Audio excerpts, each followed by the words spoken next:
The US Congress has voted in favour of new legislation which could lead to social media app TikTok being banned in the United States.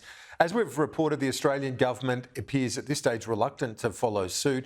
Let's go live to former Speaker of the House, Andrew Wallace. Andrew, thanks for your time. You've got some views on this one. The government says it's taking advice, appropriate advice from agencies. Isn't that the way to handle these matters?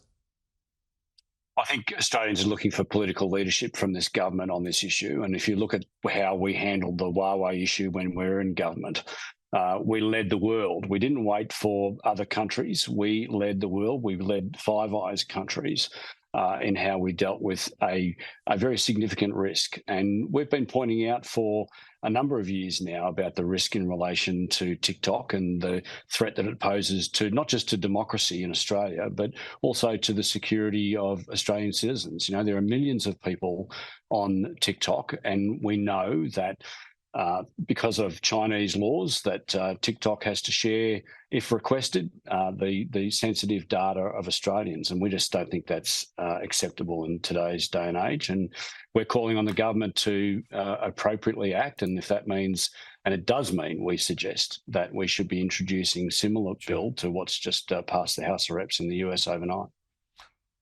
It's got to go through the Senate there too. But Yep. Just to be devil's advocate here, what would you say to those younger people who are on TikTok and use it just for a bit of fun or communication with their mates? There's, hardly divulging state secrets. Do you get my sense? If they're happy with what they're doing and it's popular, are we overreacting? No, I don't think so. I think the risk with a company like TikTok is that every single keystroke that young people are making on TikTok is able to be tracked. Their personal data is able to be tracked. Now, the same could be said for other companies' social media platforms like Facebook, for example.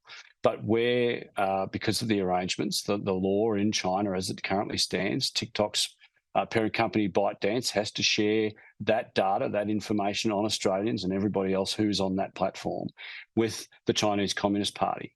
And we don't think that's appropriate. We don't think it's appropriate where we know that the Chinese Communist Party is actively involved in trying to disrupt democracies around the world, and Australia is not immune from that.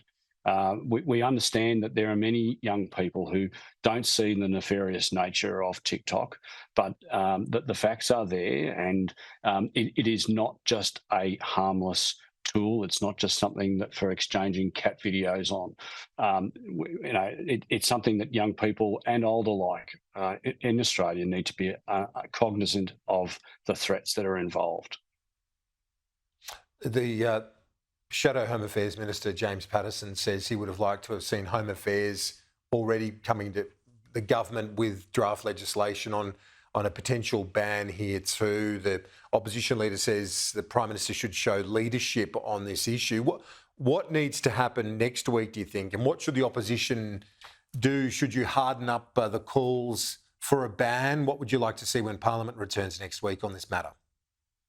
As I said, the Australians are looking for political leadership from this Prime Minister in so many respects, but particularly in relation to national security. I'm very confident that Peter Dutton and James Paterson would support a bill which would see, in effect, a replication of the US bill, which would require divestiture or face TikTok being banned in Australia.